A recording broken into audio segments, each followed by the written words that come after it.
రెండు చేతులు పైకెత్తి స్తోత్రాలు చెల్లిద్దాం. హల్లెలూయా, హల్లెలూయా, హల్లెలూయా. దేవునికి మహిమ కలుగును గాక. దేవుని యొక్క వాక్యాన్ని మనము ధ్యానించుకుందాం. పరిశుద్ధ గ్రంథములో దేవుని యొక్క వాక్యాన్ని మనం నేర్చుకుంటున్నాం. యోధా రాజుల చరిత్ర మనము నేర్చుకుంటూ ఉన్నాము. యూదులను పరిపాలించినటువంటి రాజులు ఎవరైతే ఉన్నారో ఆ రాజుల గురించి మనం నేర్చుకుంటున్నప్పుడు మనము యెహోషాపాతు అనే రాజు గురించి నేర్చుకుంటూ ఉన్నాం. యెహోషాపాతు అనే రాజు ఎంతో దేవుని దృష్టికి యథార్థవంతుడుగా, దేవుని యందు భయభక్తులు కలిగిన వాడిగా అతడు ఉండి దేవుడిని సేవిస్తూ పూజిస్తూ ఆరాధిస్తూ ఉన్న కారణంగా దేవుని దృష్టికి అనుకూలమైన జీవితాన్ని అతడు జీవిస్తూ ఉన్న కారణంగా అతడు ఒక అపాయానికి గురైనప్పుడు దేవుడు అతన్ని కరుణించి అతన్ని కాపాడడం అనేది జరిగింది. ఆ ఆహాబుతో యుద్ధానికి వెళ్ళినప్పుడు ఆహాబు మారువేషంలో ఉన్న కారణంగా ఆహాబును రాజు అని అనుకోలేదు. కానీ యెహోషాపాతు రాజు వస్త్రములతో రాజుగారు వేషంలో ఉన్నాడు కాబట్టి అతనే ఇశ్రాయేలీల రాజు అనుకుని సిరియన్లు శత్రువులు యెహోషాపాతును చంపడానికి ప్రయత్నం చేసినప్పుడు అతడు ప్రార్థన చేయగా, రాజుల గ్రంథంలో ఉంటుంది, అతడు కేకలు వేయగా అని ఉంటుంది. రాజుల గ్రంథంలో ఏమని ఉంటుంది, అతడు కేకలు వేయగా దేవుడి ఎదుట చాలా కేకలు వేసి దేవుడికి ప్రార్థన చేశాడు. చాలా గట్టిగా దేవుడికి ప్రార్థన చేసి, దేవా నన్ను కాపాడు, రక్షించు అని దేవుడికి మొరపెట్టినప్పుడు అతడు దేవుని దృష్టికి అనుకూలమైన వాడిగా ఉన్న కారణంతో, దేవునికి ఇష్టడుగా జీవిస్తున్న కారణంతో అపాయము అతనికి వచ్చినప్పుడు అపాయములో తప్పించమని దేవుడికి ప్రార్థన చేసి కేకలు వేస్తే దేవుడు వెంటనే ఆ అపాయము నుండి అతని ప్రాణాన్ని కాపాడాడు. దేవుడు అతన్ని రక్షించాడు, దేవుడు అతన్ని విడిపించాడు. శత్రువులు అతనిని చంపకుండా అతన్ని విడిచిపెట్టేసి వెళ్ళిపోయేలాగా దేవుడు అద్భుతంగా సహాయం చేశాడు. కాబట్టి ఆ ప్రమాదం నుంచి అతడు తప్పించుకోవడం అనేది జరిగింది దేవుడి వల్ల. ఆ తర్వాత మరి ఆహాబు ఆ యుద్ధంలో చనిపోయాడు. ప్రవక్తలు ఎవరైతే అతడు చనిపోతాడు అని చెప్పారో అలాగే అతడు చనిపోవడం జరిగింది. ఆహాబు చనిపోతాడని చెప్పిన ప్రవక్తలు ఎంతమంది అండి? మికాయా, అలాగే ఏలియా. ఎవరండి? ఏలియా అనే ప్రవక్త కూడా ఈ ఆహాబు యెజబెలు చావుల గురించి ప్రవచించడం జరిగింది. వాళ్ళు చనిపోతారని, వాళ్ళ రక్తాన్ని కుక్కలు నాకుతాయని, వాళ్ళు సమాధి చేయడానికి బాడీ ఏమి యెజబెల్దైతే మిగలదని, కుక్కలు వచ్చి ఆమె శరీరాన్ని బాడీలో ముక్కలను తింటాయని కూడా ఎవరు ప్రవచించడం జరిగింది? ఏలియా ప్రవచించడం జరిగింది. ఏలియా ప్రవచనం నెరవేరుస్తూ, ఏలియాతో దేవుడు సెలవిచ్చిన మాట నెరవేరుస్తూ ఆహాబు ప్రాణాన్ని దేవుడు ఆ యుద్ధంలో తీసివేయడం జరిగింది అతని పాపాలను బట్టి. మికాయా ప్రవచనాన్ని నెరవేరుస్తూ, మికాయాతో దేవుడు తెలియపరిచిన మాట నెరవేరుస్తూ ఆ యుద్ధంలో ఆహాబు ప్రాణాన్ని దేవుడు తీసివేయడం జరిగింది అతని పాపములను బట్టి. కాబట్టి దేవాది దేవుడు చెప్పినట్లుగానే అతని ప్రాణము ఆ యుద్ధంలో పోయింది. 400 మంది ప్రవక్తలు, నీ ప్రాణం పోదు, శత్రువుల ప్రాణాన్ని నువ్వే తీస్తావు, నీకు విజయం కలుగుతుంది, నువ్వు జయం పొందబోతున్నావు, యెహోవా నీకు జయమిస్తున్నాడు అని చెప్పిన ప్రవచనాలు ఏమీ నెరవేరలేదు. కానీ ఏ ప్రవచనం నెరవేరింది? చూడండి, ఏది నిజమైన ప్రవచనము, ఎవరు నిజమైన సేవకుడు అని ఎప్పుడు తెలుసుకోవాలంటే ఆ మనిషి ద్వారా వచ్చిన ప్రవచనము నెరవేరినప్పుడు అది దేవుని యొక్క ప్రవచనము. ఆ మనిషిలో నుండి వచ్చినటువంటి ప్రవచన వాక్కు చెప్పింది చెప్పినట్లుగా జరిగితే అప్పుడు అది ఏమవునట్టండి? నెరవేరినప్పుడు అప్పుడు అది దాన్ని ఎవరి ప్రవచనం అనుకోవాలి? దేవుని ప్రవచనము అని అనుకోవాలి. అప్పుడు అది ఎవరి ప్రవచనం అనుకోవాలి? ఆ విధంగా ఎవరి ప్రవచనాలు నెరవేరుతున్నాయో వారు నిజంగా దేవుని అభిషేకము కలిగిన దేవుని ప్రవక్తలుగా వాడబడుతున్న సేవకులు, దేవుని ఎదుట ప్రవక్తలుగా వాడబడుతున్నటువంటి దేవుని సాధనాలు అన్న సంగతి మనము తెలుసుకోవాలి. ప్రతి ఒక్కరూ చెప్పిన ప్రవచనాలు నమ్మడానికి వీల్లేదు. ప్రవచనం అంటే దేవుడి చిత్తము ప్రకారంగా వస్తాయి తప్ప మన చిత్త ప్రకారంగా ప్రవచనాలు రావు. ప్రవచనాలంటే ప్రార్థించిన ప్రతిసారి ప్రవచనాలు వచ్చేవి, కానీ దేవుడు మాట్లాడాలనుకున్నప్పుడు మాత్రమే దేవుని యొక్క వాక్కు అక్కడ నిలబడి ఉన్నటువంటి అభిషిక్తులైనటువంటి వారి ద్వారా మనకు తెలియపరుస్తూ ఉంటాడు.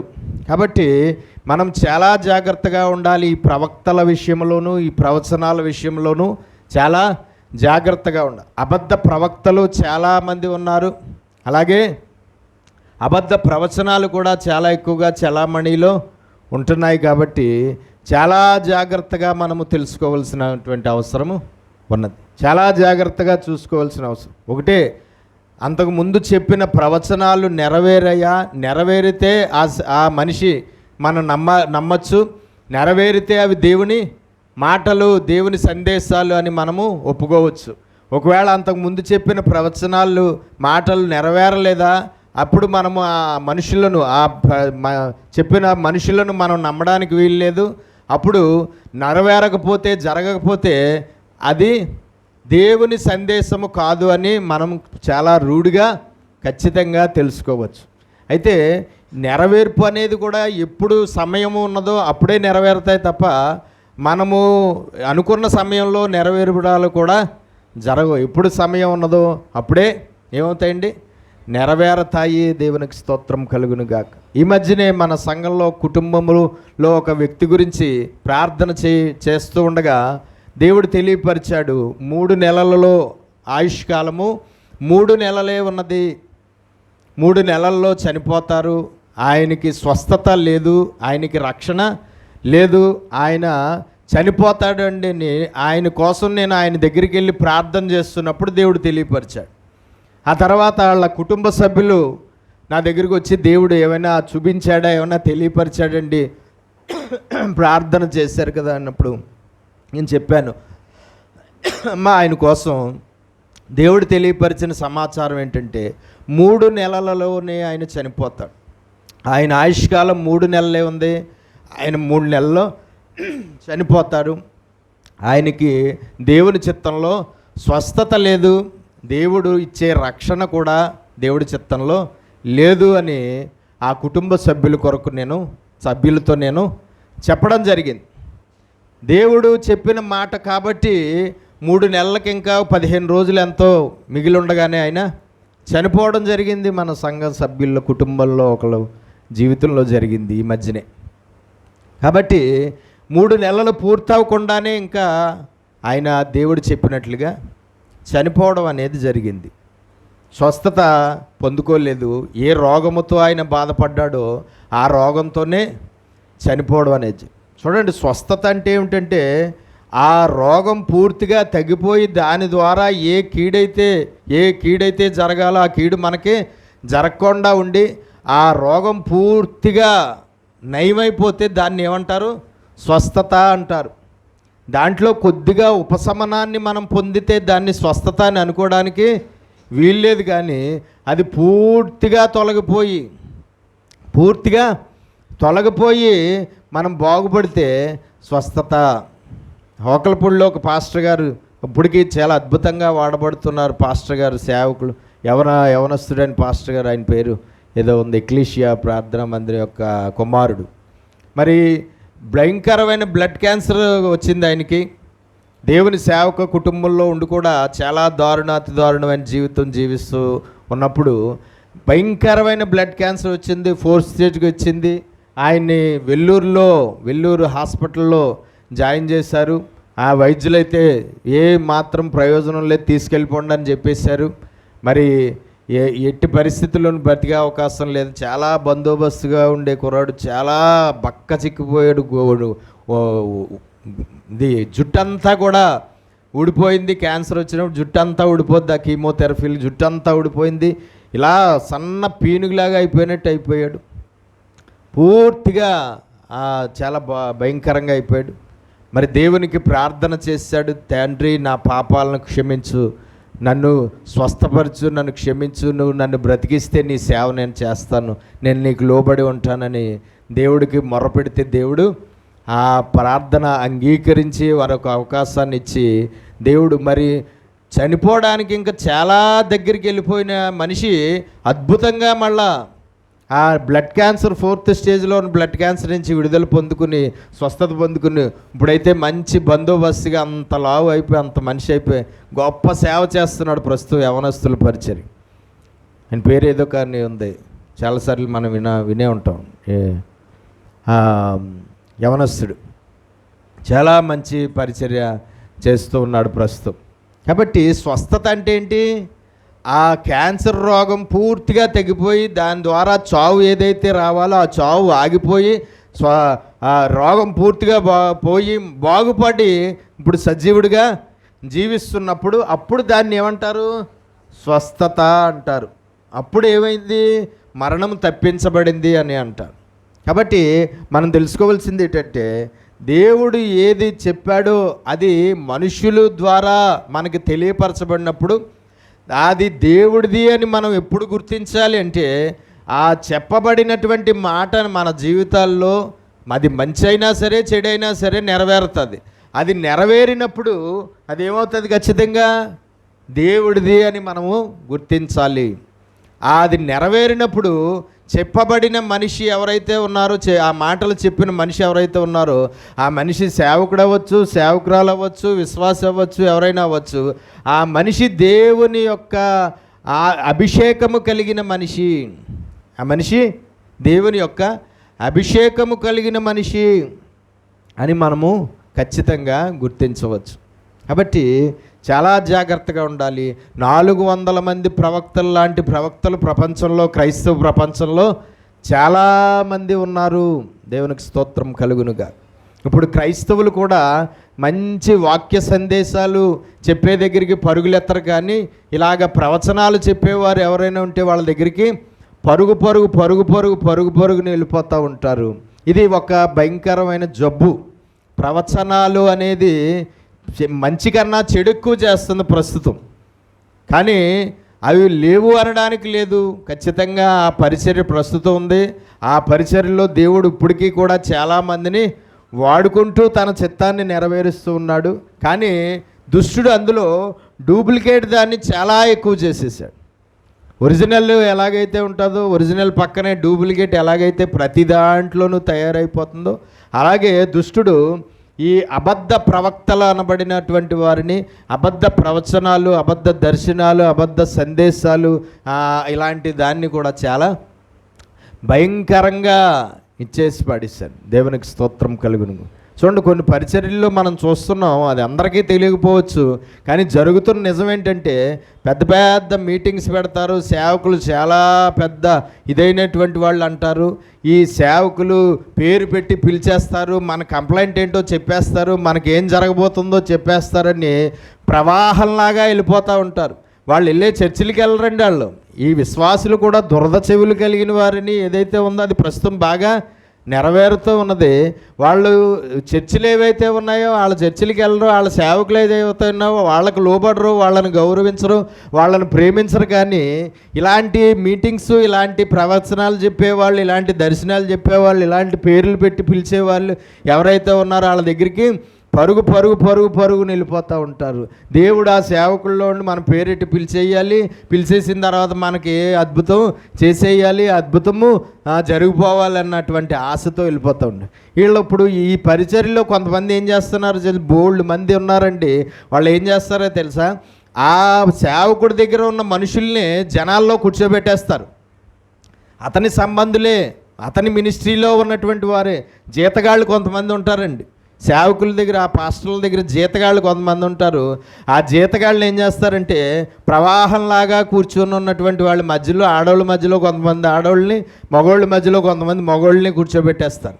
కూర్చోబెట్టేసి వాళ్ళ పక్కనున్న మనిషిని జాగ్రత్తగా అడుగుతారు, ఏం పేరమ్మా, మీ పేరు, ఏ ఊరు నుంచి వచ్చారు, ఊరి పేరు చెప్తారు. ఏం పేరు, పేరు చెప్తారు. ఏంటి, ఏ సమస్య గురించి వచ్చారు, పలానా సమస్య గురించి వచ్చాం. అవునా, చాలా గొప్ప సేవకుడు అండి, అంతకుముందు నన్ను అలాగే పిలిచాడు, నా పేరు పెట్టి పిలిచాడు, అలాగే నాకు అద్భుతం జరిగింది, నాకు స్వస్థ వచ్చింది, నాకు ఉద్యోగం వచ్చింది, నాకు అద్భుతం జరిగిందండి అని ఇలాగ మాటలు కలిపి వాళ్ళ డీటెయిల్స్ లాగుతారు. ఎవరి డీటెయిల్స్, అక్కడికి వచ్చిన వారి డీటెయిల్స్ లాగుతారు. పేరు, ఏ ఊరి నుంచి వచ్చారో, రెండోది సమస్య ఏంటి, ఏ కార్యం కోసం వచ్చారో అది అడుగుతారు. అడిగి ఏం చేస్తారు, ఆ పక్కన అడిగిన మనిషికి తెలియకుండానే సెల్ ఫోన్లో పాస్టర్ గారికి మెసేజ్ ఇచ్చేస్తారు. పేరు, ఊరు పేరు, మనిషి పేరు, సమస్య ఏంటో, ఎందుకు వచ్చారు, ఈ మీటింగ్ ఎందుకు వచ్చారు, అది టైప్ చేసేస్తారు. అక్కడికక్కడే టైప్ చేసేస్తే ఈ పాస్టర్ గారి ముందు, సెల్లో పాస్టర్ గారి ముందు ల్యాప్టాప్ ఉంటుంది కదా, చాలామంది పాస్టర్ గారి ముందు ఉన్న ల్యాప్టాప్ల్లో వాక్యాలు కన్నా ఇప్పుడు ఇదిగో ఇలాంటి మెసేజ్లు ఎక్కువైపోయినాయి. ఆ పాస్టర్ గారికి మనిషి పేరు, మనిషి వచ్చిన ఊరు పేరు, మనిషి వచ్చిన సమస్య ఏంటో టైప్ చేసేస్తాడు అక్కడ ఉన్న మనిషి. అప్పుడు ఈ పాస్టర్ గారు ఏం చేస్తాడు, వాక్యం చెప్తా ఉన్నట్టుగా మాట్లాడుతూ ఉన్నట్టుగా, ఇదిగో ఉండండి, ఆగండి, నాకు ఇప్పుడే ఒక మనిషిని చూపిస్తున్నాడు, నాకు ఇప్పుడే ఒక దర్శనం చెప్పాడు, నాకు ఇప్పుడే ఒక సందేశాన్ని చెప్పాడు నేను అని చెప్పి ఆ టైప్ చేసి వచ్చేసిన మెసేజ్లో వచ్చిన పేరు పెట్టి పిలుస్తాడు.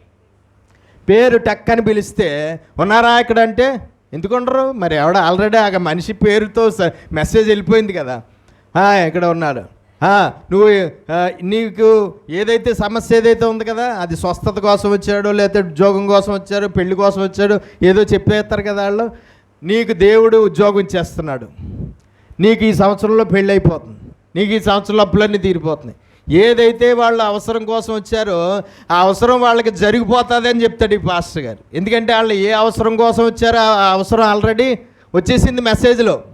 కాబట్టి నీ పేరు ఇది, నీవు వచ్చిన అవసరం ఇది, నీవు విశ్వాసంతో వచ్చావు కాబట్టి ఇక్కడికి నీ కార్యం జరిగిపోతుంది, నువ్వు 10,000 వేసి వెళ్ళిపో అంటాడు అంతే.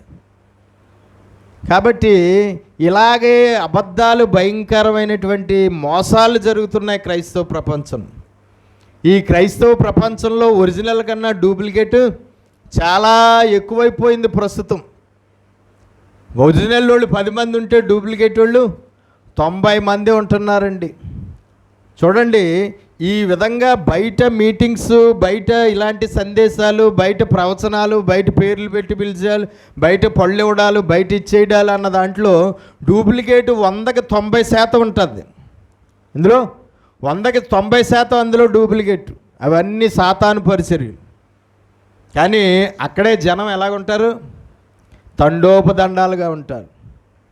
దేవుని యొక్క వాక్యాన్ని ఉన్నదన్నట్టుగా బోధించే సంఘాలు ఎలాగుంటాయి, ఇగో ఇలా ఖాళీగా ఉంటాయి. ఎలా ఉంటాయండి, ఇలా ఖాళీగా ఉంటాయి.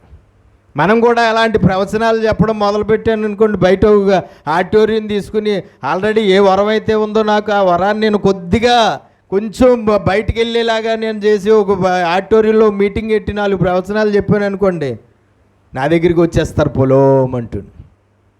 నేను కూడా అందరిలాగే ఇంత తైలాన్ని తీసుకుని అభిషేక తైలం చేసి నెత్తి మీద పోసేసి వచ్చేస్తుంది అని చెప్పాను అనుకోండి, అద్భుతంగా వచ్చేస్తారు నా దగ్గరికి బోల్డ్ మంది.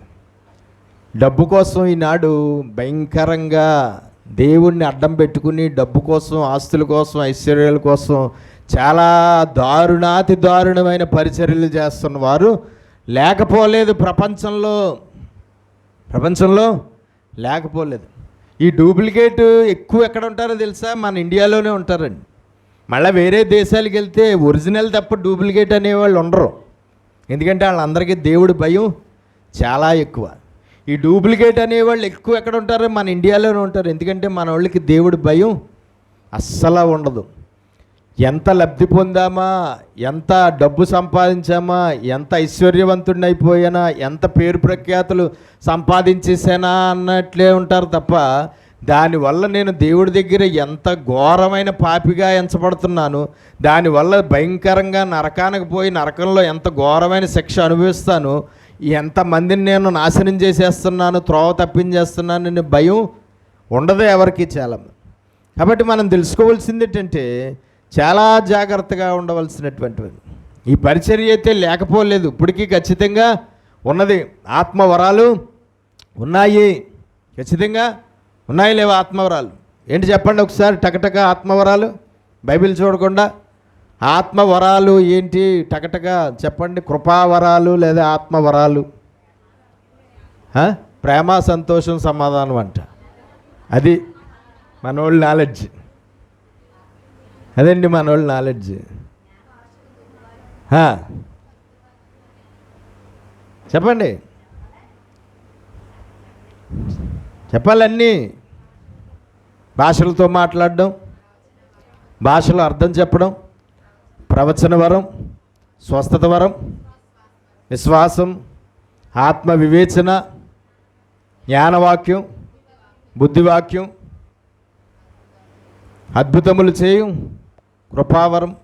ఇలాగా మరి అనేక కృపావరాలు ఉన్నాయి, కృపావరాలు ఉన్నాయి, ఆత్మవరాలు ఉన్నాయి, ఆ పరిచర్యలు ఉన్నాయి ఖచ్చితంగా. ఇప్పుడు కానీ ఇందులో ఒరిజినల్ కన్నా డూప్లికేట్ ఎక్కువైపోయింది. భాషల్లో ఒరిజినల్ కన్నా డూప్లికేట్ ఎక్కువైపోయింది. భాషలు అర్థం చెప్పడంలో ఒరిజినల్ కన్నా డూప్లికేట్ ఎక్కువైపోయింది. ప్రవచనాలు అంటే ఇంక చెప్పుకోక్కర్లేదు, ఒరిజినల్ ఒకటే, మిగతా 99 డూప్లికేటే. ఒరిజినల్ ఒకే ఒకటి 100లో, మిగతా 99 డూప్లికేట్. ప్రతి ఒక్కడూ ప్రవచనాలు చెప్పేసేవాడే ఈరోజు. ఏంటండి, ప్రతి ఒక్కరూ ప్రవచనాలు, ప్రతి ఒక్కరూ ప్రవక్తలే, ప్రతి ఒక్కరూ ప్రవచనాలు చెప్పేయడమే. ఇంకేళ్ళో వీళ్ళ అని తేడా లేదు, ప్రతి ఒక్కరూ ప్రవచనాలు చెప్పాడు. కాబట్టి మనం తెలుసుకోవాల్సింది ఏంటంటే చాలా జాగ్రత్తగా ఉండాలి. దేవుడి ప్రవచనాలు 100లో ఒక 10 ఉంటే మిగతా 90 ప్రవచనాలు సొంత ప్రవచనాలు. ఎవరండి?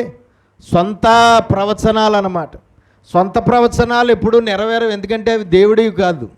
ఏవి నెరవేరుతాయి? దేవుడి ప్రవచనములు నెరవేరుతాయి. దేవుడు తెలియపరిచింది అయితేనే నెరవేరుతుంది. అది మంచి అయినా సరే, చెడైనా సరే. జాగ్రత్తగా గుర్తుపెట్టుకోండి, ప్రవచనము అంటే మంచే జరుగుతుందని చెప్పేదే ప్రవచనము, లేదంటే మంచి జరుగుతుందని చెప్పేదే దేవుడి ప్రవచనం. చెడు జరుగుతుందని చెప్పే ప్రవచనం దుష్టుడి ప్రవచనం, దేవుడి ప్రవచనం కాదని అనుకోవద్దు. ఇప్పుడు మీకాయా చెప్పిన ప్రవచనం ఒరిజినలా డూప్లికేటా? ఆహాబుకి చెప్పిన ప్రవచనం ఒరిజినల్లా డూప్లికేటా? ఒరిజినల్, ఎందుకంటే నెరవేరింది కాబట్టి. అయితే అది ఏం జరుగుతుందని చెప్పిన ప్రవచనం ఆహాబుకి మంచా చెడా? చెడు జరుగుతుందని చెప్పి. కాబట్టి అది చెడు జరుగుతుందని చెప్పిన ప్రవచనం, కానీ అది ఒరిజినల్. కానీ మంచి జరుగుతుందని చెప్పిన ప్రవచనం 400 మంది చెప్పారు, కానీ అది డూప్లికేట్. ఇప్పుడు ఏది నమ్మాడు? 400 మంది చెప్పిన డూప్లికేట్ నమ్మాడా? ఒకడే చెప్పిన ఒరిజినల్ నమ్మాడా అహాబు? 400 మంది చెప్పిన డూప్లికేట్నే నమ్మాడు, ఒకడు చెప్పిన ఒరిజినల్ నమ్మలేదు. కానీ ఏది నెరవేరింది? ఒకడు చెప్పిన ఒరిజినల్ ప్రవచనమే నెరవేరింది. ఒకడు చెప్పిన ఒరిజినల్ ప్రవచనమే నెరవేరింది తప్ప. కాబట్టి ఈనాడు క్రైస్తవులు ఎలా ఉన్నారంటే, వాళ్ళకి మంచి జరుగుతుంది అని చెప్పారు అనుకోండి ప్రవచనంలో, అది ఎవరిది? దేవుడిది. ఆ సేవకుడు ఎవరు? నిజమైన దేవుడి సేవకుడు. ఒకవేళ వాళ్ళ పాపాలను బట్టి వాళ్ళకి చెడు జరుగుతుంది అని దేవుడు చెప్పాడు, ఆ చెడు జరుగుతుందని ప్రవచనం వచ్చింది అనుకోండి, అది దేవుడిది కాదు. వాళ్ళ ఉద్దేశంలో చెడు జరుగుతుంది అని చెప్పిన ప్రవచనం వాళ్ళ ఉద్దేశంలో అది దేవుడిది కాదు. ఆ చెప్పిన సేవకుడు దేవుడి సేవకుడు కాదు. ఆ చెప్పిన సేవకుడి మీద అంతకుముందు చాలా ప్రేమ ఉంటే ఆ ప్రవచనంతో ఆ ప్రేమ ఎగిరిపోతుంది. ఆ చెప్పిన సేవకుడి మీద అంతకుముందు గౌరవం ఉందనుకోండి, ఆ చెడు జరుగుతుంది అని చెప్పాడు కదా, అందుకని కోపంతో ఆ గౌరవం ఎగిరిపోతుంది. అంతకుముందు మెయింటైన్ చేసిన రిలేషను ఆ ప్రవచనం తర్వాత మెయింటైన్ అవ్వదు. కొంతమంది అయితే ఆ చర్చిలు మానేసి వేరే చర్చిలకు పోతూ ఉంటారు. ఇలా రకరకాలైనటువంటి పరిస్థితులు కనబడుతుంటాయి. కానీ మనం తెలుసుకోవాల్సింది ఏంటంటే, మంచి జరుగుతుందని చెప్పినా అది దేవుడి ప్రవచనంలో ఉండొచ్చు, చెడు జరుగుతుందని చెప్పినా సరే అది దేవుడిది అవ్వచ్చు. మనకి చెడు ఎప్పుడూ జరగకూడదు అని అనుకోవచ్చు, కానీ మనం అనుకున్నట్టు జరగదు. మనకు చెడు జరిగేలాగా మనం కొన్నిసార్లు చేసిన పాపాలను బట్టి ఖచ్చితంగా మనకేమవుతుంది? చెడు జరుగుతుంది. ఒకానొక సమయంలో మన సంఘ సభ్యులు స్టీఫెన్ గారు పునాది రాయి వేయడానికి రమ్మన్నారు ఇల్లు కట్టడానికి. వెళ్ళినప్పుడు పునాది రాయి వేయడానికి వెళ్ళిన రోజు అక్కడ ప్రార్థన చేస్తుండే ఒక ప్రవచనం ఏంటి, కరెక్ట్గా 1 సంవత్సరానికల్లా ఇల్లు పూర్తవుతుంది, కరెక్ట్గా సంవత్సరానికి ఇల్లు పూర్తయి ఇంట్లో ప్రవేశిస్తారు దేవుడు తెలియపరిచాడు. కరెక్ట్గా నాకు ఆ సంవత్సరం పూర్తయిందని ఆ ముందు రోజు ఎప్పుడో స్టీఫెన్ గారు మెసేజ్ పెట్టాడు. అప్పుడు ఫోటోలు పెట్టి మెసేజ్ అప్పుడు నాకు గుర్తులేదు, మర్చిపోయాను. కరెక్ట్గా సంవత్సరానికి వారం రోజుల ముందు ఎప్పుడో గృహప్రవేశం అయ్యింది. ఆ ఇంట్లోకి వాళ్ళు, ఆ ఇల్లు పూర్తవడం, ఆ ఇంట్లోకి వాళ్ళు ప్రవేశించడం జరిగింది. ఆ ఫోటోలు పెట్టి ఆయన ఇదిగో కరెక్ట్గా దేవుడు చెప్పినట్లుగా సంవత్సరానికి పూర్తయి సంవత్సరానికి ఆ గృహ ప్రతిష్ఠ జరిగిందని తెలియపరిచారు ఆయన. కాబట్టి మనం తెలుసుకోవాల్సింది ఏంటంటే, మంచి అది దేవుడు చెప్తాడు, చెడు ఇప్పుడు 3 నెలల్లో చనిపోతాడని చెప్పి అది చెడు వాళ్ళకి, కానీ అది దేవుడిదే, అందుకే నెరవేరింది కదండి. కాబట్టి మనం తెలుసుకోవాల్సింది ఏంటంటే, మనకి చెడు జరుగుతుందని చెప్పిన ప్రవచనాలను బట్టి మనము కోపగించుకోవడాలు, మనము చెప్పిన వారి మీద సంబంధాలు తెంపేసుకోవడాలు, చెప్పిన వారి మీద మనం పగలు ప్రతి పెంచేసుకోవడాలు, చెప్పిన వారి మీద ఇచ్చేయడాలు ఏం చేసినా ఏమీ చేయలేం.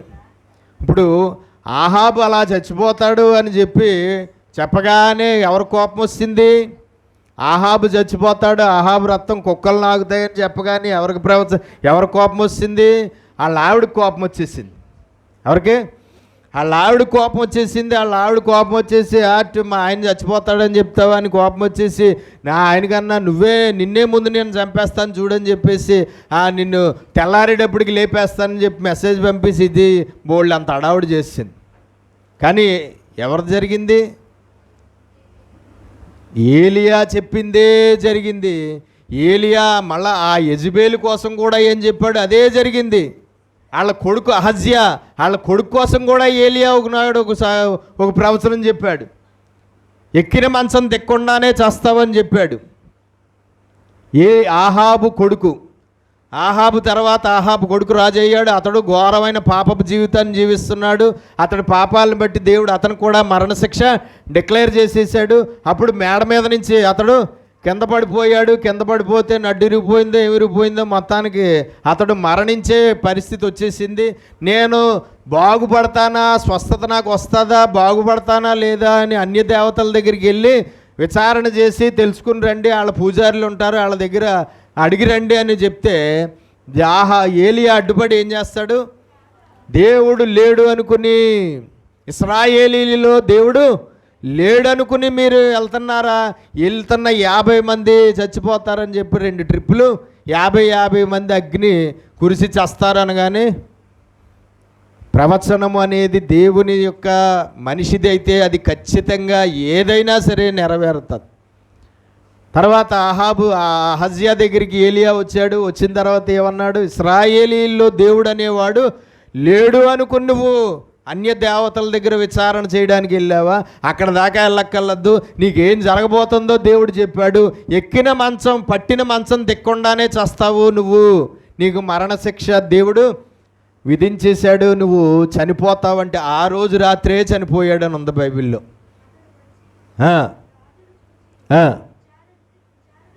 విచారణ చేయుటకు ఇశ్రాయేలీల వారి మధ్య దేవుడు అనేవాడు దేవుడు లేడు అని అనుకుని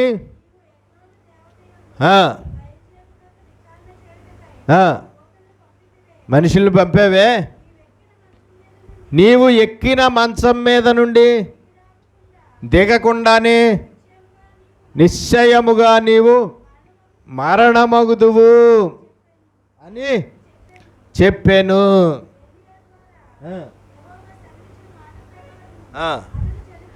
ఏలియా ద్వారా యెహోవా సెలవిచ్చిన మాట, అది ఏలియా మాట కాదు, ఎవరిది? యెహోవా సెలవిచ్చిన మాట ప్రకారంగా అది జరిగెను. ఆ రోజు రాత్రి అతడు చనిపోతాడు. దేవునికి స్తోత్రం కలుగును. ఇది అహజ్యాకు మంచే జరుగుతుందని చెప్పిన ప్రవచనమా, చెడు జరుగుతుందని చెప్పిన ప్రవచనమా? చెడు జరుగుతుందని చెప్పిన ప్రవచనం. కానీ ఎవరిది? దేవుడిది. కాబట్టి ఏమైంది? నెరవేరింది. కాబట్టి మనం తెలుసుకోవాల్సింది ఏంటంటే, మంచి జరుగుతుంది అని చెప్పినప్పుడు మంచి జరుగుతుంది దేవుడిదైతే, చెడు జరుగుతుంది అని చెప్పినప్పుడు చెడు జరుగుతుంది దేవుడిదైతే. కానీ ఈ అబద్ధ బోధకులు, అబద్ధ ప్రవక్తలు, అబద్ధమైన వారు ఏమని చెప్తారు? మంచి జరగబోయే మనుషులకేమో చెడు జరుగుతుందని చెప్తారు, చెడు జరగబోయే మనుషులకేమో మంచి జరుగుతుందని చెప్తారు. కొంతమంది ఉంటారు, చెడు అనేది అసలు ఊసెత్తరు. ఖచ్చితంగా వచ్చిన ప్రతి ఒక్కరికి ఏం జరుగుతుందని? మంచే జరుగుతుందని చెప్తారు. కాబట్టి మనం తెలుసుకోవాల్సింది ఏంటంటే, ఈ పరిచర్యలో చాలా జాగ్రత్తగా ఉండవలసిన అవసరము ఉన్నది. ప్రతి ఒక్కరిని నమ్మడానికి వీల్లేదు, ప్రతి ఒక్కరి ప్రవచనములు నమ్మడానికి వీల్లేదు, ప్రతి ఒక్కరి భాషలు నమ్మడానికి వీల్లేదు, ప్రతి ఒక్కరి దర్శనాలు నమ్మడానికి వీల్లేదు, ప్రతి ఒక్కరూ చెప్పింది నమ్మడానికి వీలు. ఈ మధ్యకాలంలో మన సంఘంలో ఒక కుటుంబంలో నుండి ఒక మనిషి నాకు చెప్పారు, ఆ ఇంట్లో ఒక భయంకరమైనటువంటి కీడు జరగబోతుందని చాలామందే చెప్పారట. వాళ్ళకి దర్శనం వచ్చిందంట. ఆ దర్శనం గురించి చాలామందే చెప్పారట ఆ కుటుంబంలో మనిషి, మన సంఘ విశ్వాసం.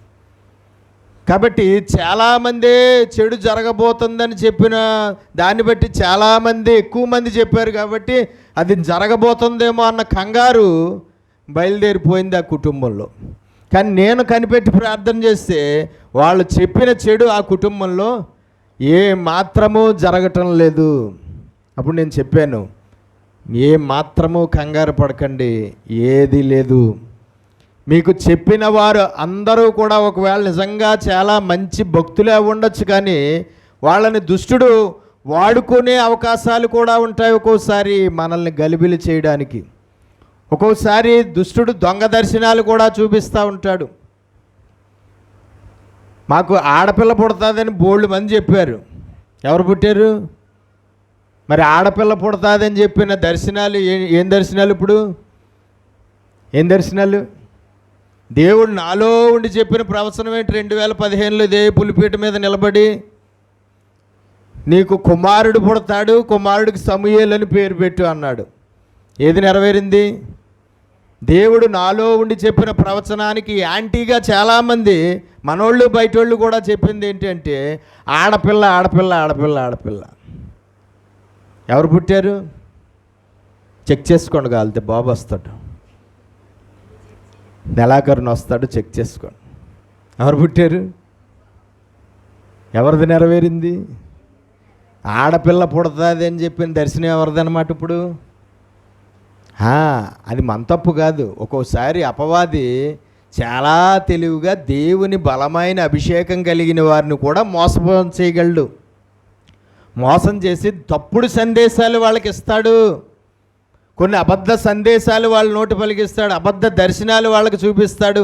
అబద్ధ దర్శనాలను వాళ్ళు దేవుడి అనుకుని చెప్పి నమ్మేస్తారు, లేదంటే ఇతరులకు కూడా వాళ్ళు చెప్తూ ఉంటారు. కానీ మనం తెలుసుకోవాల్సింది ఏంటంటే, చాలా నేను చెప్పానప్పుడు, భయపడవద్దు.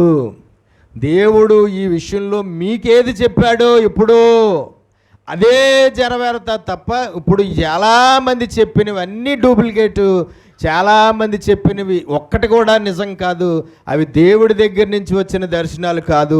భయపడవద్దు. మీరు నమ్మారో నమ్మలేదో తెలియదు, కానీ నాకు భయపడవద్దు. ఏ మాత్రము అలాంటి కీడేది జరగదు మీ ఇంట్లో. మీకు దేవుడు ఈ విషయంలో ఏది మీకు డైరెక్ట్గా చెప్పాడో అదే ఒరిజినల్, అదే నిజం, దాన్నే నమ్మండి తప్ప ఇంక ఈ మధ్యలో చెప్పిన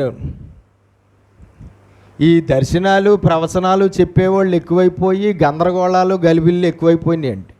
సంఘాల్లో ప్రతి ఒక్కరూ చెప్పేయడమే దర్శనాలు, సంఘాల్లో ప్రతి ఒక్కరూ చెప్పేయడమే ప్రవచనాలు, ప్రతి ఒక్కరూ భాషలు, ప్రతి ఒక్కరూ దర్శనాలు, ప్రతి ఒక్కరూ ఇదే.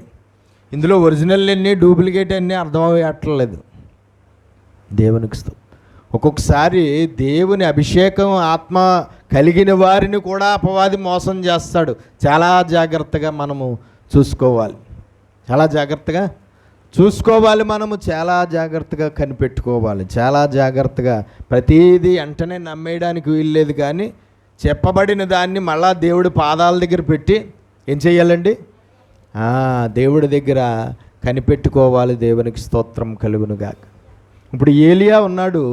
ఏలియా చెప్పబడిన ప్రవచనాల్లో డూప్లికేట్ ఎన్ని? ఏలియా పరిచర్య చేసిన కాలంలో చాలామంది కోసం చాలా ప్రవచనాలు చెప్పాడు కదా, డూప్లికేట్ ఎన్ని ఉన్నాయా? ఎలీషా కాలంలో ఉన్నాయా? దానియేలు కాలంలో డూప్లికేట్ ఎన్ని? షడ్రక్ మేషక్ అబేద్నెగోల కాలంలో డూప్లికేట్ ఎన్ని? ఆ కాలంలో వాళ్ళందరూ కూడా నెంబర్ 1 ఒరిజినల్. ఇంక అందులో ఇది దేవుడు తన యొక్క ఆత్మతో నింపి బలంగా వాడుకున్నవారు. ఈనాడు చాలా దారుణమైన పరిస్థితులు దుష్టుడు వలన కదులుగుతున్నాయి. మోసాలు పెరిగిపోయాయి. అబద్ధం అనేది భయంకరంగా చలామణి అవుతున్నది. కొంతమంది అబద్ధమని తెలిసినా సరే వాళ్ళ లబ్ధి కొరకు చలామణిలో ఉంచుతున్నారు. కొంతమంది తెలియక అబద్ధమని తెలియక చలామణిలో ఉంచుతున్నారు కొంతమంది. కానీ చాలా జాగ్రత్తగా చూసుకోవాలి. మేకాయా చెప్పిందే నెరవేరింది, ఏలియా చెప్పిందే నెరవేరింది, 400 మంది చెప్పింది నెరవేరలేదు. కెనాయా అనబడినటువంటి వాడు యెహోవా సెలవిచ్చుచున్నాడని కూడా చెప్పాడు. కానీ అందరూ చెప్పేది ఏమిటి? దేవుడు చెప్తున్నాడు, యేసుక్రీస్తు ప్రభువు చెప్తున్నాడు, యెహోవా చెప్తున్నాడు, తండ్రి చెప్తున్నాడు, పరిశుద్ధాత్మ దేవుడు చెప్తున్నాడు అనే చెప్తారు. వాళ్ళు చెప్తున్నారని చెప్పకుండా వేరే వాడు ఎవడో చెప్తున్నాడని చెప్తే నమ్ముతారా? నమ్మరు. కాబట్టి ఎవరిని అడ్డం పెట్టుకుంటున్నారు? దేవుడిని అడ్డం పెట్టుకుంటున్నారు, దేవుడి నామాన్ని అడ్డం పెట్టుకుంటున్నారు, దేవుని యొక్క వరాలను అడ్డం పెట్టుకున్నారు, దేవుడి యొక్క అభిషేకాన్ని అడ్డం పెట్టుకుంటున్నారు వాళ్ళు స్వప్రయోజనాల కోసం. ఈనాడు అటువంటి వారినే మనుషులు నమ్ముతున్నారు, అటువంటి వారినే మనుషులు దేవుని సంబంధులను అనుకుంటున్నారు, అటువంటి వారినే యథార్థవంతులు అనుకుంటున్నారు, అటువంటి వారినే అభిషేకాలు కలిగిన గొప్ప సేవకులను అనుకుంటున్నారు. అటువంటి వారి వెనకాల పరుగులు పెడుతున్నారు. కానీ అందులో నిజమెంత అబద్ధమెంత? వాళ్ళలో నిజమైన వారు ఎంతమంది, అబద్ధమైన వారు ఎంతమంది అని విచారణ చేసేవారు లేనే లేరు. దేవునికి స్తోత్రం కలుగునుగాక. హల్లెలూయా. కాబట్టి మనం తెలుసుకోవాల్సింది ఏంటంటే చాలా జాగ్రత్తగా ఉండాలి. దేవునికి స్తోత్రం. పాస్టమ్ గారు వాళ్ళ తమ్ముడు ఉన్నాడు కదా వెంకటేష్ని కూటం పెట్టుకుని పురుడికి వాళ్ళ అమ్మగారు వాళ్ళు వచ్చి తీసుకెళ్ళిన రోజు వీళ్ళ ఇంట్లో కూటం పెట్టుకున్నారు. 5వ నెలలోనే, ఎప్పుడు 5వ నెల ప్రెగ్నెంట్, ఫస్ట్ ప్రెగ్నెన్సీలోనే 5వ నెల ప్రెగ్నెన్సీ తీసుకుని వెళ్ళడానికి వచ్చారు. వాళ్ళు వెళ్తున్న రోజునే వీళ్ళు కూటం పెట్టుకున్నారు. కూటం పెట్టుకుని పంపుదామని. ఆ కూటంలో ప్రవచనం ఏంటంటే ఆడపిల్ల పుట్టబోతుంది. ప్రార్థన చేస్తుంటే ఏంటి దేవుడు తెలియపరిచింది? ఆడపిల్ల పుట్టబోచున్నది, ఆడ సంతానం అని చెప్పాడు. ఇంటికి వెళ్ళారు. 9 నెలలు పూర్తి అయ్యాయి. మగపిల్లోడు అంటే వాళ్ళ నాన్నకి చాలా ఇష్టం. వాళ్ళ భార్య, వాళ్ళ అమ్మగారు వాళ్ళందరికీ కూడా మగపిల్లోడు అంటే చాలా ఇష్టం. వాళ్ళందరూ అనుకున్నారంట వాళ్ళకి ఏవో దర్శనాలు వచ్చాయంట. ఆ దర్శనాలను బట్టి బాబు బాబు బాబు బాబు అనుకున్నాడంట. వాళ్ళ నాన్న కూడా కొడుకు పుట్టాలని కోరుకుని ప్రార్థన చేశాడంట. కానీ ఎవరు పుట్టారు?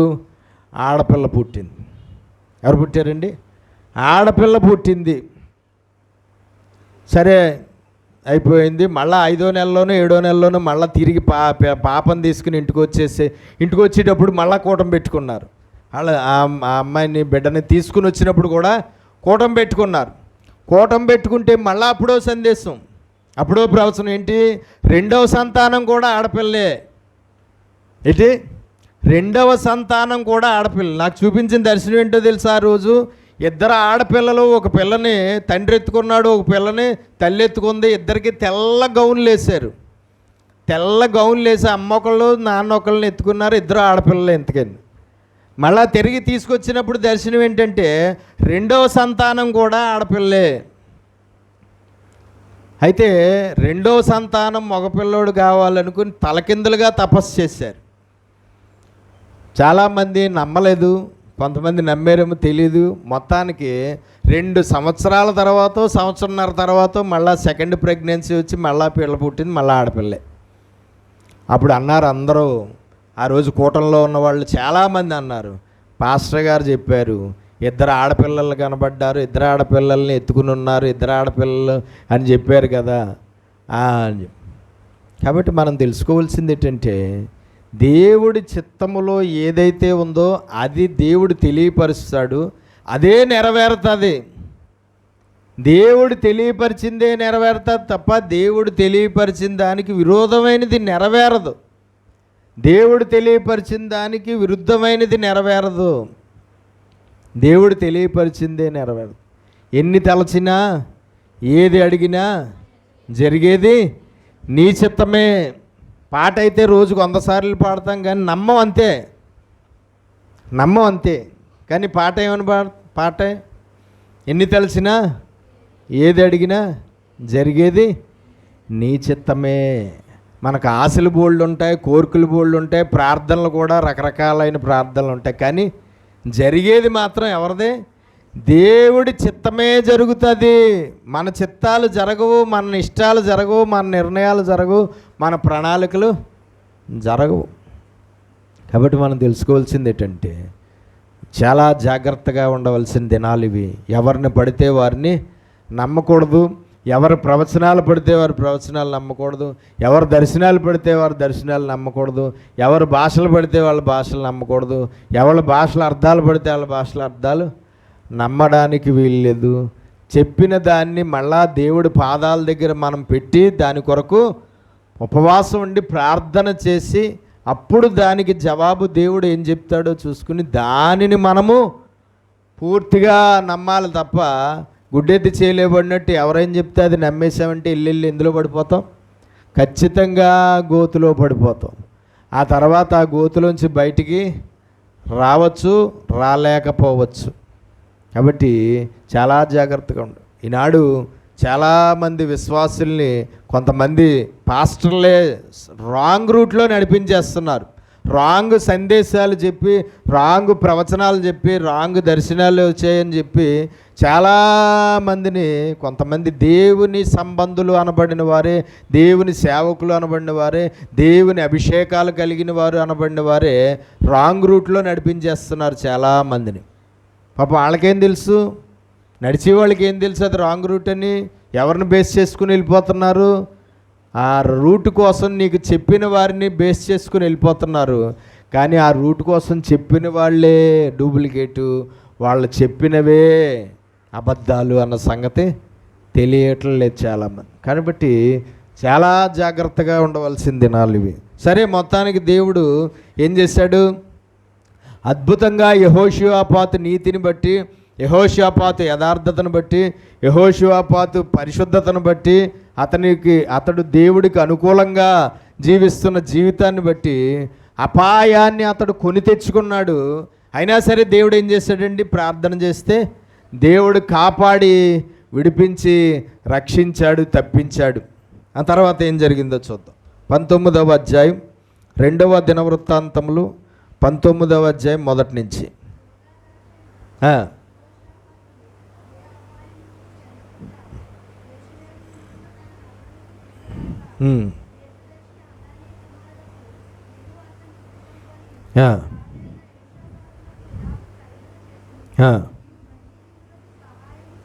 నీవు భక్తిహీనులకు సహాయము చేసి యెహోవా శత్రువులకు స్నేహితుడివైతివి కదా, అందువలన యెహోవా సన్నిధి నుండి కోపము నీ మీదకి వచ్చును.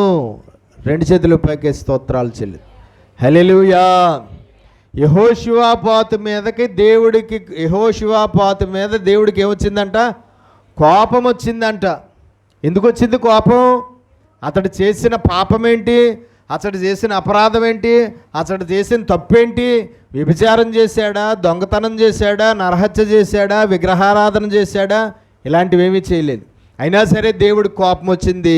చాలా ప్రేమించేవాడైన యెహోషువాపాతు మీద దేవుడు చాలా ప్రేమిస్తున్నాడు యెహోషువాపాతుని. ఎందుకంటే అతడు చాలా మంచి దేవునికి ప్రియమైన వాడిగా ఉన్నాడు. అతని జీవితం ద్వారా అతడు దేవుడికి ఎంతో ప్రియమైన వాడిగా ఉండబట్టే ప్రాణం పోయే సమయంలో దేవుడు అతన్ని కాపాడాడు.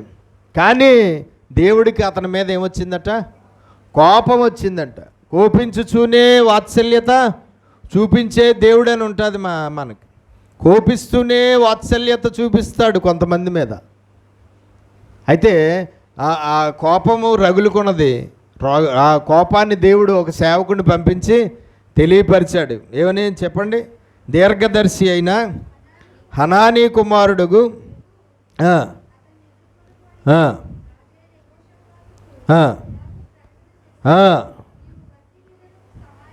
నువ్వు భక్తిహీనులకు సహాయము చేశావు, అందుకే దేవుడికి కోపం వచ్చింది నీ మీద.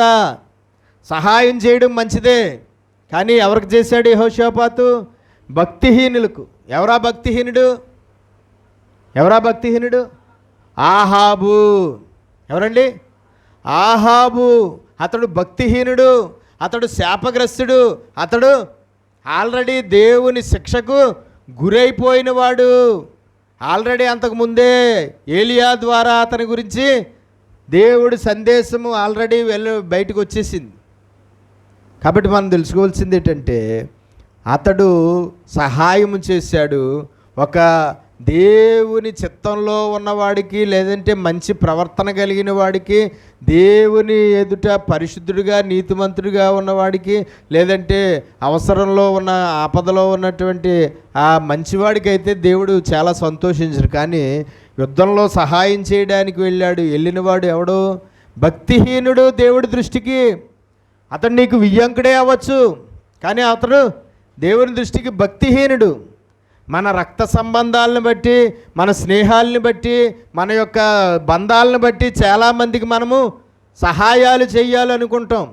కానీ సహాయాలు, మేలులు, ఉపకారాలు చేయాలనుకున్నప్పుడు మనం చూడవలసింది మన బంధుత్వాన్ని, లేదంటే మన మధ్యలో ఉన్న స్నేహాన్ని, వాళ్ళకి మనకి మధ్యలో ఉన్న బంధాలని కాదు చూడవలసింది. సహాయము చేయాలి అనుకున్నప్పుడు మనం ఎవరిని అడగాలి? దేవుణ్ణి అడగాలి. సహాయం చేయాలనుకున్నప్పుడు ఎవరి నిర్ణయం తెలుసుకోవాలి? దేవుడి నిర్ణయం. సహాయం చేయాలనుకున్నప్పుడు ఎవరిష్టం తెలుసుకోవాలి? దేవుడి ఇష్టం.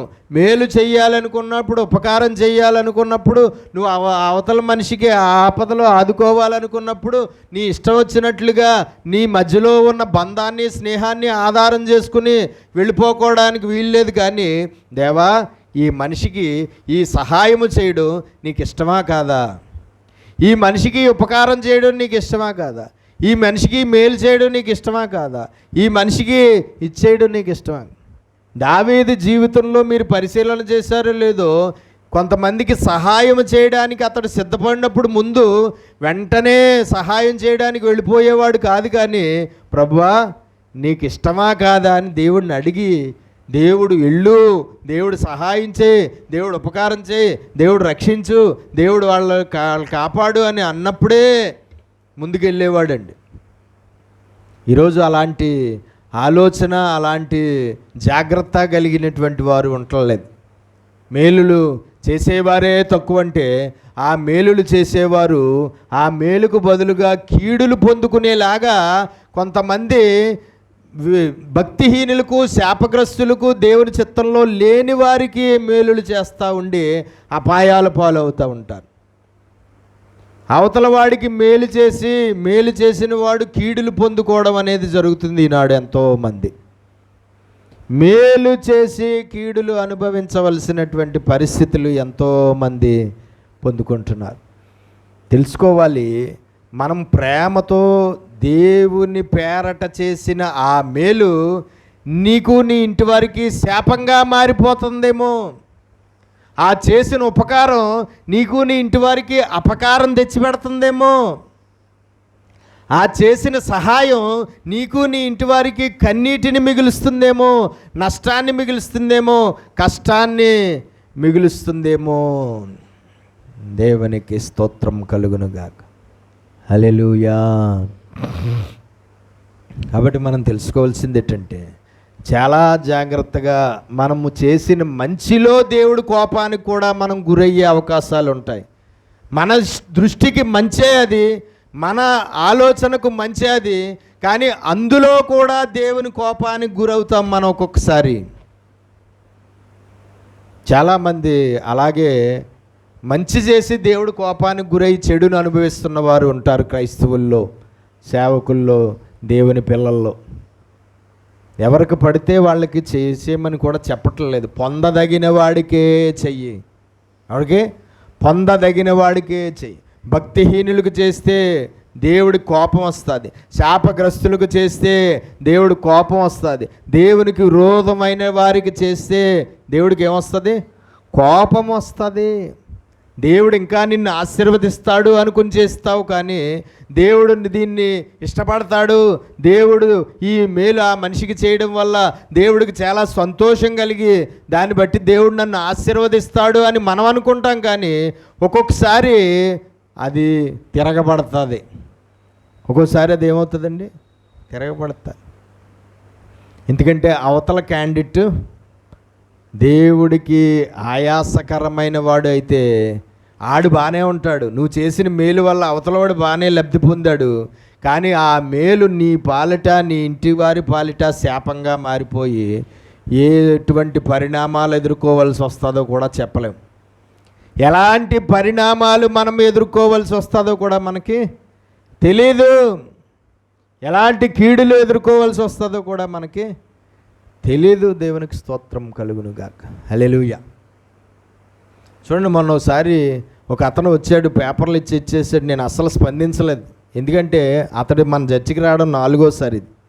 అతనిది అది బిజినెస్, అతనిది ఏంటి? అది బిజినెస్. అది ఇలాగే అతడు ఒక పేపర్ మీద నాకు పలానా రోగం, పలానా జబ్బు, పలానా తెగులు, పలానా ఇదని చెప్పి ఆ ఇచ్చేసుకుని అన్ని చర్చిలు తిరిగి ఆ చర్చిల్లో ఇలాగ పాస్టర్ల చేత ప్రచారం చేయించుకుని ఆ చర్చిల్లో ఉన్న వాళ్ళ దగ్గర నుంచే డబ్బులు పట్టుకెళ్ళి అలాగే నడిపేస్తున్నాడు బండి. సేవ కాదు, పరిచర్య కాదు, సువార్త కాదు, ఏమీ కాదు. ఇది ఒక వ్యాపారం. డబ్బు కష్టపడి చేసుకోవడానికి లేదు. ఏదో చిన్న అనారోగ్య సమస్య ఉంది, కానీ దాన్ని లాభసాధనంగా మార్చుకుని ఏం చేసుకుంటున్నాడు? ఇలాగ దేవుడిని అడ్డం పెట్టుకుని ఇచ్చేసుకుంటూ ఉంటున్నాడు. ఇది అప్పుడు ఆ మనిషి డబ్బు సంపాదించుకోవడం కోసం ఆ విధంగా అతడు ఇచ్చేస్తున్నప్పుడు, ఇప్పుడు అలాంటి వాడికి మనం 100 ఇచ్చామో, 200 ఇచ్చామో, 500 ఇచ్చామో, దానివల్ల మనకి ఏ రకమైన ప్రతిఫలము రాదు. ఎందుకంటే నిజంగా అతడు ఆ పరిస్థితి అని కలిగిన వాడు కాదు. ఇది ఒక లాభ సాధనమైన పనిగా ఎంచుకున్నాడు. ఇలాంటి వాళ్ళు చాలామందే ఉంటున్నారు. ఇలాంటి వాళ్ళు అంతకుముందు చాలాసార్లు వచ్చాడు. అందుకే నేను మొన్న అస్సలు స్పందించలేదు, అసలు స్పందించలేదు. నాకు తర్వాత వచ్చి చెప్పచ్చు కదా ఇద్దరు కదా మనోళ్ళు. మీకు ప్రతిఫలం వచ్చేదేదో నాకు తెలుసు, మీకు ప్రతిఫలం రాదేదో కూడా నాకు తెలుసు. మీకు ప్రతిఫలం వచ్చేదనుకో, మీకు ప్రతిఫలం వస్తుంది కాబట్టి నేనే వెంటనే చాలా స్పీడ్ అయిపోతాను. మీకు ఏ ప్రతిఫలమో రాదని నాకు తెలిసినప్పుడు నేను సైలెంట్ అయిపోతాను. మీరు దాన్ని దృష్టిలో పెట్టుకోండి. ఎప్పుడైనా నా ప్రవర్తన కొంచెం తేడాగా కనబడ్డదంటే మనకి ఏ విధమైన ప్రతిఫలం వచ్చేది కాదు అన్నమాట. ఇది దేవునికి స్తోత్రం కలుగు. పొందదగిన వారు ఉంటారు, పొందదగని వారు కూడా ఉంటారు. ఏది చేసినా పొందదగిన వారికే చెయ్యి తప్ప పొందదగని వారికి చెయ్యొద్దు.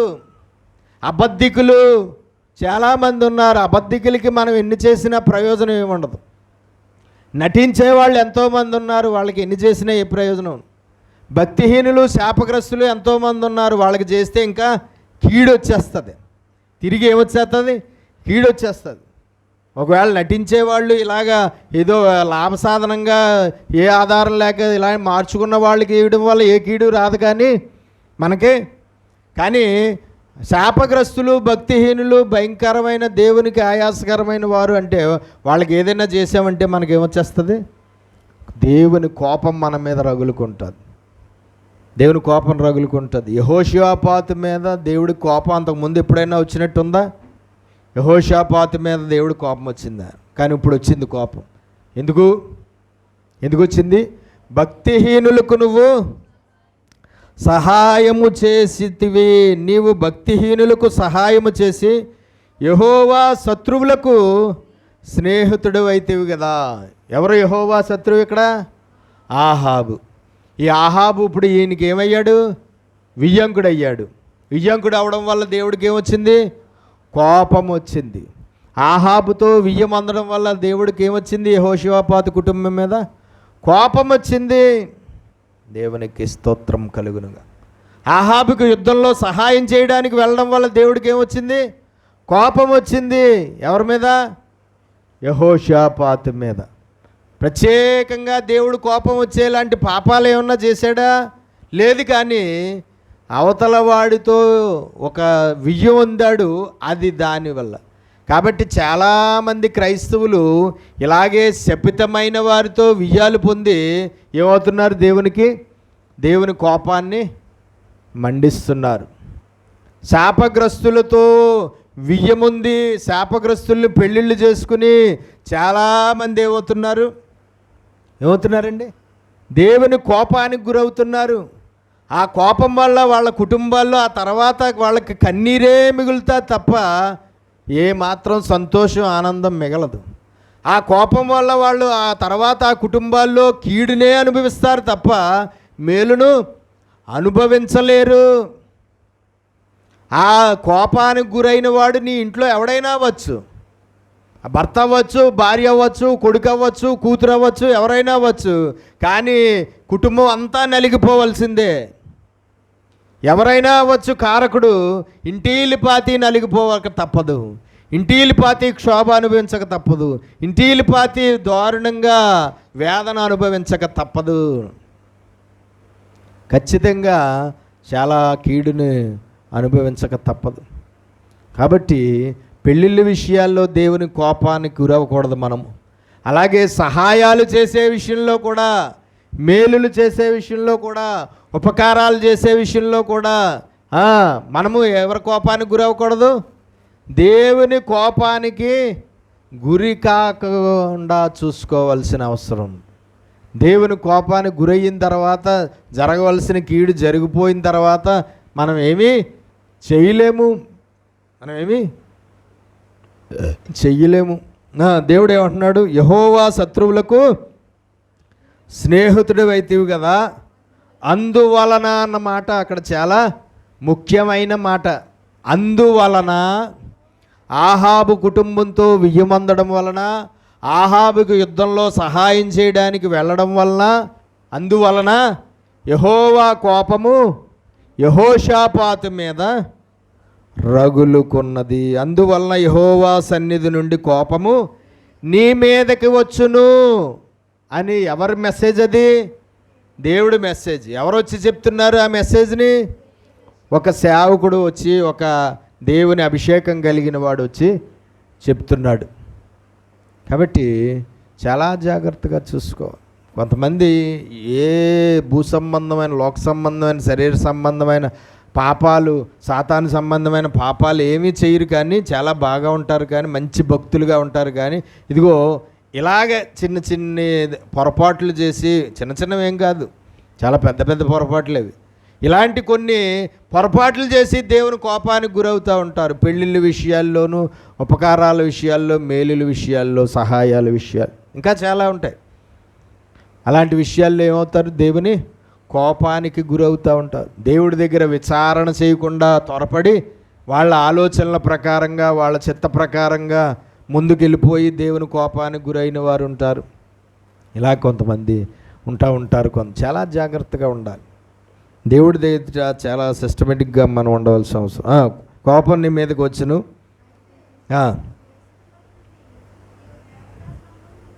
దేవునికి కోపం వచ్చింది, అయితే దేశములో నుండి నీవు తీసివేశావు. నువ్వు రాజు అవగానే ఆ యుద్ధంలో దేవుని ప్రవక్తల ద్వారా దేవుడి చిత్తం తెలుసుకోవాలని నువ్వు దేవుడి దగ్గర విచారణ చేసావు. చూసావా?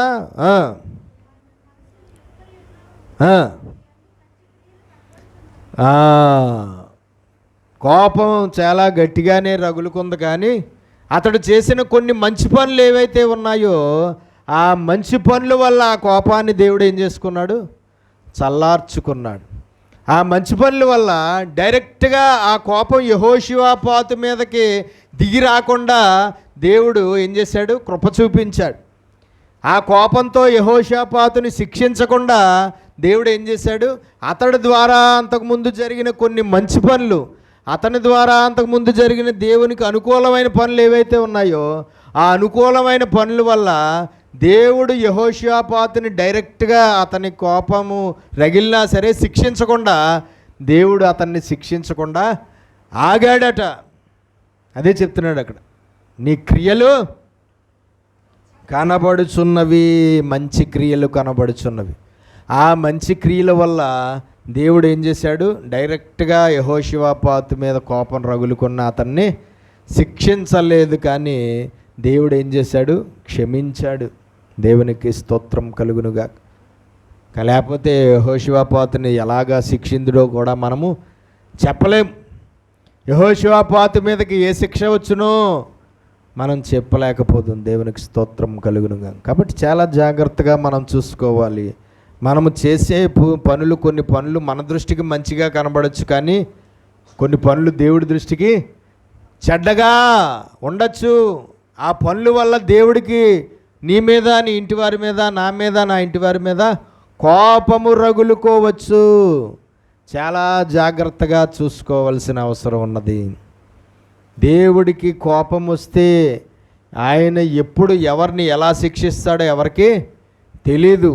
ఎంత గొప్ప భక్తులైనా సరే దావీదులాగా ఆయన కోపం వచ్చిందంటే దావీదులాగా చాలా ఘోరమైన పరిణామాలు అనుభవించవలసి వస్తుందేమో ఒకవేళ.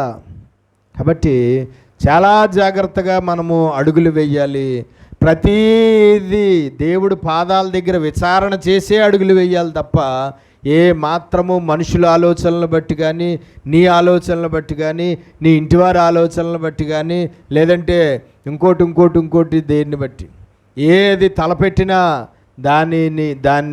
దాని విషయంలో దేవుడి చిత్తం ఏంటో ఎవరిని అడగాలి? ముందు దేవుడిని అడగాలి. ఏ పని చేసినా ఆ విషయంలో దేవుడి చిత్తం దేవుడిని అడగాలి. ఏ నిర్ణయం తీసుకోవాల్సి వచ్చినా దేవుడిని అడగాలి. ఏ విధంగా ఏమి చేయాల్సి వచ్చినా ఎవరిని అడగాలి? దేవుడిని అడగాలి. దేవునికి స్తోత్రం కలుగునుగా. దేవుడిని అడగకపోతే చాలా ఘోరమైన పరిణామాలు ఎదుర్కోవలసినటువంటి అవసరం వస్తుంది. దేవునికి స్తోత్రం కలుగునుగా. ఒకసారి రామేశ్వరం సంఘ సభ్యుల్లో ఒక కుటుంబము ఇల్లు అద్దెకి తీసుకున్నామండి, వచ్చి ప్రార్థన చేయండి, ప్రార్థన చేసిన తర్వాత అందులోకి షిఫ్ట్ అవుతామండి రండి అని చెప్పి రమ్మన్నారు. సరే అని చెప్పి వాళ్ళ ఇల్లు అద్దెకి తీసుకున్న ఇంటికి వెళ్ళి ప్రార్థన, ఇంట్లోకి వెళ్ళగానే దేవుడు చిత్తంలో లేదు ఆ ఇల్లు వాళ్ళ అద్దెకి తీసుకోవడం. వెళ్ళగానే అందులో ఉన్నటువంటి ప్రభావం అంతా కళ్ళకు స్పష్టంగా కనబడుతుంది. ప్రార్థన చేసిన తర్వాత ప్రార్థనలోనే దేవుడు ప్రవచనం. 3 నెలల కన్నా ఎక్కువ ఇందులో ఉన్నారా? ఊహించలేనంత ఘోరమైన కీడును అనుభవించాలి. ఈ 3 నెలలు కూడా చాలా ఘోరంగానే ఉంటుంది పరిణామాలు. 3 నెలలు దాటి ఉంటే కనుక తట్టుకోలేనంత ఘోరంగా ఉంటుంది. ఖచ్చితంగా వెంటనే ఇల్లు ఖాళీ చేసి మళ్ళీ వేరేది ఇంట్లోకి వెళ్ళిపోండి. ప్రార్థన చేయించుకోవడానికి రమ్మన్నది ఎప్పుడు? అడ్వాన్సు ఇచ్చేసి పాతిళ్ళకి ఖాళీ చేసేస్తున్నామని చెప్పేసి అడ్వాన్సు కొత్త ఇండ్లకి ఇచ్చేసి అన్నీ ఓకే చేసేసుకుని అన్నీ అయిపోయిన తర్వాత వచ్చి ఇచ్చేయడం. కానీ అది కూడా కరెక్ట్ కాదు. ఎప్పుడు ఫలానా ఇల్లు తీసుకుందాము అని అనుకున్నప్పుడు ముందుగానే, ఇంకా దానికి అడ్వాన్స్ ఇవ్వకముందే ఏం చెయ్యాలి?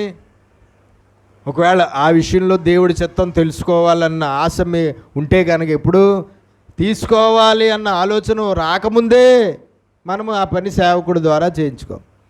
కానీ అప్పటికే అన్నీ అయిపోయినాయి. అడ్వాన్సులు 2 నెలలు అడ్వాన్స్ ఇచ్చారు. ఇప్పుడు రానంటే ఆ పొమ్మంటాడు తప్ప తిరిగి అడ్వాన్సు ఇవ్వేవాడు. ఎందుకంటే అందులోకి మళ్ళా ఎవడో అంత గమ్మున వచ్చేసే రకం కాదు. ఆ ఇంట్లోకి భయంకరమైన ప్రభావం కనబడు.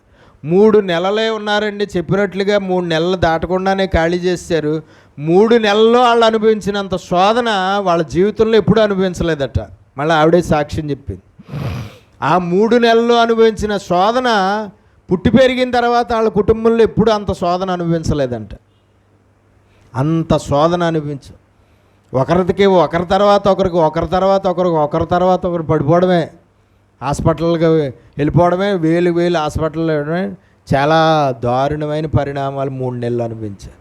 ఇంకా వాళ్ళకి అల్లిపోయి, ఇంకా చాలా అద్దె ఎక్కువైనా సరే 2,000 ఎక్స్ట్రా అద్దె అయినా సరే ఏం చేశారండి, 3,000 అద్దె వెళ్ళాలా, 5,000 అద్దెలోకి వెళ్ళిపోయారు. కానీ వెంటనే అందులో ఉండలేదండి. కాబట్టి చాలా జాగ్రత్తగా చూసుకోవాలి. మనం నివసించడానికి మనం తీసుకుంటున్న ఇల్లు విషయాల్లో కూడా మనము చాలా జాగ్రత్తగా అడుగులు వేయవలసిన అవసరం ఉన్నది. ఎందుకంటే ఏ ఇంట్లో ఏ ప్రభావం పనిచేస్తుందో మనకు తెలియదు, ఏ ఇంట్లో ఏ దోషం ఉందో కూడా మనకు తెలియదు, ఏ ఇంట్లో అపవాది ఉన్నాడో ఏ ఇంట్లో దేవుడు ఉన్నాడో కూడా మనకి తెలియదు. కాబట్టి చాలా జాగ్రత్తగా మనము అడుగులు వేయాలి. దేవుడి దగ్గర విచారణ చేయకుండా ఏ విషయంలోనూ అడుగులు వేయొద్దు. ముందుకు ఏం చెయ్యాలన్నా, అది చిన్న పనైనా పెద్ద పనైనా, అది ఎంత ఏదైనా సరే ప్రతీ దాని దగ్గర ప్రతీది ఎక్కడ కనిపెట్టాలి, దేవుడి దగ్గర కనిపెట్టి, దేవుడి ఇష్టాయిష్టాలు కనుక్కొని, దేవుడి నిర్ణయం కనుక్కొని, దేవుడి చిత్తం కనుక్కొని అప్పుడు మనము అడుగులు వేసి అందులో ఆశీర్వాదం పొందాలి తప్ప, మనం మన ఇష్టాయిష్టాల ప్రకారంగా దేవుడి చిత్తానికి విరోధంగా అడుగులు వేసేసి అందులో మునిగిపోయి తర్వాత దేవుడా అంటే నువ్వెవరో నాకు తెలియదు అంటాడు. తర్వాత పాస్టర్ గారు ప్రార్థన చేయండి మునిగిపోయామంటే, పాస్టర్ గారు ప్రార్థన చేసినా సరే వాళ్ళు ఎవరో నాకు తెలియదు అంటాడు. సంఘం అంతా ప్రార్థన చేసేసినా సరే మీరు ప్రార్థన చేస్తున్న వారు ఎవరో నాకు తెలియదు అంటాడు. ఏమీ చేయలేం మనం. కాబట్టి మనం తెలుసుకోవాల్సింది ఏంటంటే, దేవుడి విధానం అంతా మనకు బాగా అర్థమవ్వి ఆ విధానాన్ని బట్టి మనం ముందుకెళ్ళాలి తప్ప, ఆయన పక్కనెట్టేసి మన ఇష్టాయిష్టాల ప్రకారంగా ఎలాగ పడితే అలాగ మనం ముందుకు వెళ్ళిపోతే తర్వాత దాని పరిణామాలు ఫేస్ చేయవలసింది ఎవరు? మనమే. తర్వాత ఫేస్ చేయవలసింది ఎవరంటే మనమే ఫేస్ చేయాలి దాని పరిణామాలు. ఎవరు కాపాడలేరు, ఎవరు రక్షించలేరు, ఎవరు తప్పించలేరు తర్వాత. కాబట్టి చాలా జాగ్రత్తగా జీవించవలసిన దినాలు ఇవి. ప్రార్థన చేసుకుందాం. పరిశుద్ధుడా, ప్రేమ కలిగిన మా ప్రియ పరలోకపు తండ్రి, నీ శ్రేష్టమైన ఘనమైన నామమును బట్టి మీకు స్తోత్ర. అయ్యా, ఇదిగో ప్రభువా, ఈ సమయంలో ఇంతవరకు నీవు మాకు బోధించి నీ వాక్యాన్ని బట్టి స్తోత్ర. నీ వాక్యాన్ని విని విడిచిపెట్టేవారిగా ఉండి మమ్మల్ని మేము మోసం చేసుకోకుండా నీ వాక్య ప్రకారమైన జీవితాలతో ఫలించడానికి సహాయించి, వాక్యానుసారమైన బ్రతుకులతో వర్ధిల్లడానికి సహాయించి, వాక్యానుసారమైన క్రియలతో మేము నీకు ఇష్టలుగా మారి నీ ఆశీర్వాదాలకు నీ దీవెనలకు మేము పాత్రులవ్వేలాగా మాకు మీరు సహాయము చేయమని యేసు పరిశుద్ధ నామమున ఈ ప్రార్థన అడిగి వేడుకొనుచున్నాం పరమ తండ్రి. ఆమేన్.